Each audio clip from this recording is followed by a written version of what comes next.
Hi all, Ben Davis from the AW Victorian branch here. Wanted to give you an update about coronavirus and vaccines, following on from the video we posted last week that we actually originally posted 3 months ago. But firstly, thank you to all of you who reached out to share your views about the video and the stuff we talked about in that. That's all really helpful, both the good, the bad and the ugly. It's a really difficult time and I appreciate the feedback in a space that's moving very quickly. The view of the AW Victorian branch and the policy of the AW Victorian branch hasn't changed.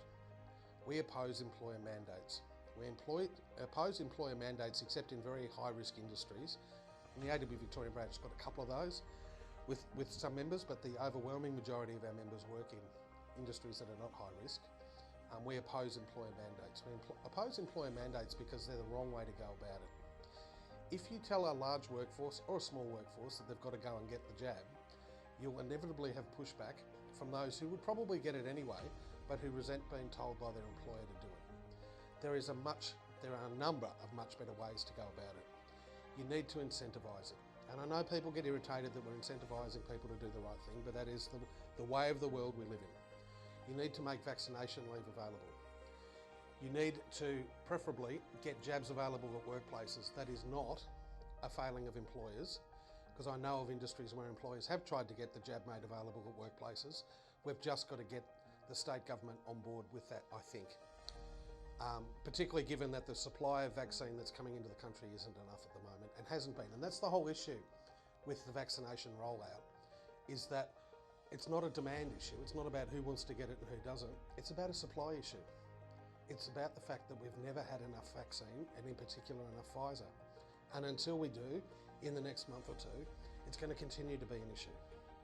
If you park out all of those people who've either been vaccinated or in the process of getting vaccinated, or who for medical or religious reasons can't get vaccinated, or those that are ineligible because they're under the age of 18, if you park those out, the cohorts that are left aren't simply those who are anti-vaxxers. Not everyone who doesn't want to get the jab right now is an anti-vaxxer by any stretch of the imagination. In fact, the hardcore anti-vaxxers are about 7 or 8% of the population based on the survey work that I've seen in the media, that you can all have seen in the media as well. There's a much bigger cohort. That's the cohort who either haven't got around to it yet, why not go and get the jab, or those who are worried about the fact that it's AstraZeneca for their particular group. And I get it, I disagree. And I can give you all the logical arguments in the world how the chances of side effects are less than getting hit by lightning or getting hit by a car and all the rest of it. It doesn't matter. There's this great chunk of people who won't get vaccinated until there's enough Pfizer and or Moderna in the country. And we need to be patient. We need to wait for that. We're only talking about a month or 6 weeks or 8 weeks. It's not as if we're talking about months and or years. That cohort will go and get the jab when Pfizer is available, when Moderna is available. I'm quite strongly of that view. Every time I talk to members, they tell me that. So trying to mandate is premature at the least. If an employer mandates, then there's a whole series of questions around that, apart from the fact that they need to consult with their workforce and the union. They need to consult with WorkSafe as well. But there's a whole series of questions. Are they adequately ventilating the workplace, assuming it's an indoor workplace like a factory? Are they providing top-notch PPE as distinct from single-use masks? Have they spaced out their work areas adequately?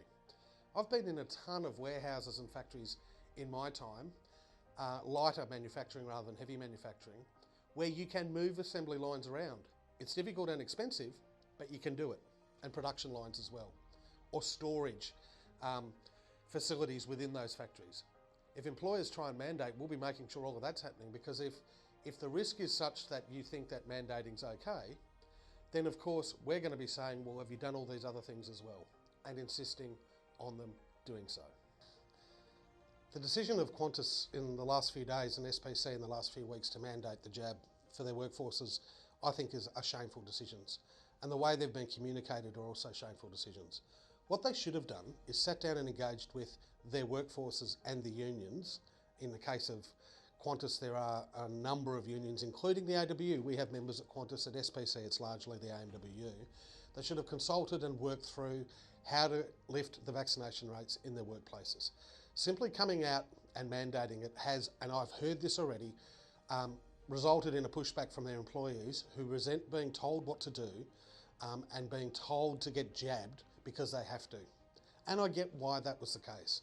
If Qantas and SBC had been smart enough to incentivise it with paid vaccination leave, with other incentives such as vouchers and the like to encourage and persuade people to get the jab, they would have had a much better take-up rate than they will have as a result of trying to make it compulsory. They still haven't answered and can't answer what are they going to do with people who can't get jabbed because they've got medical exemptions, legitimate medical exemptions. So to all AWE employers out there, I urge you, come and talk to us and your workforce and the HSRs before you go making prognostications from on high. We will work with you to get those vaccination rates up. Most of our members, I think, want to get the jab, but trying to make it compulsory just leads to a conflict situation that we can all hopefully avoid. Qantas and SBC should be ashamed of themselves. If government mandates the jab, that's a whole different conversation.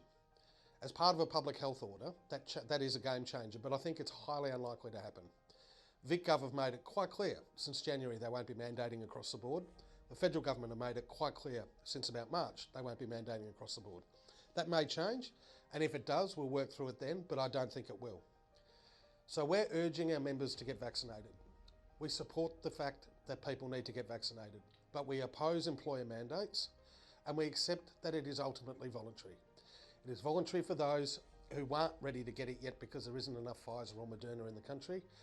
And for those who are concerned about long-term effects, the hard reality is that we won't know what the long-term effects of any jab, the flu, coronavirus, whatever it might be, for 20 or 30 years.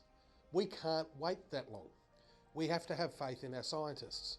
Yes, the vaccine has been rushed by necessity. It's also had more resources and scientific research thrown at it in the last 18 months than any other health measure in human history.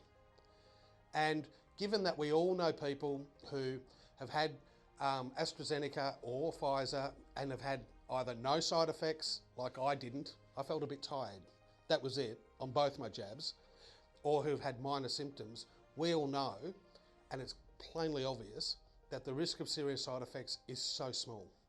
And the long-term impacts, we can't wait 10 or 20 or 30 years. I've heard the argument so many times, oh, but it normally takes 8 to 10 years to get a product to market. This has come to market in 12 months. Yeah, fair point, because it had to. We can't wait 8 or 10 years. And everybody, all the experts, the CDC, the World Health Organization, ATAGI are all saying it's safe under certain circumstances, and we need to have faith in those scientists, rather than running down the rabbit burrow on YouTube and Sky News and listening to the nonsense that's being peddled there.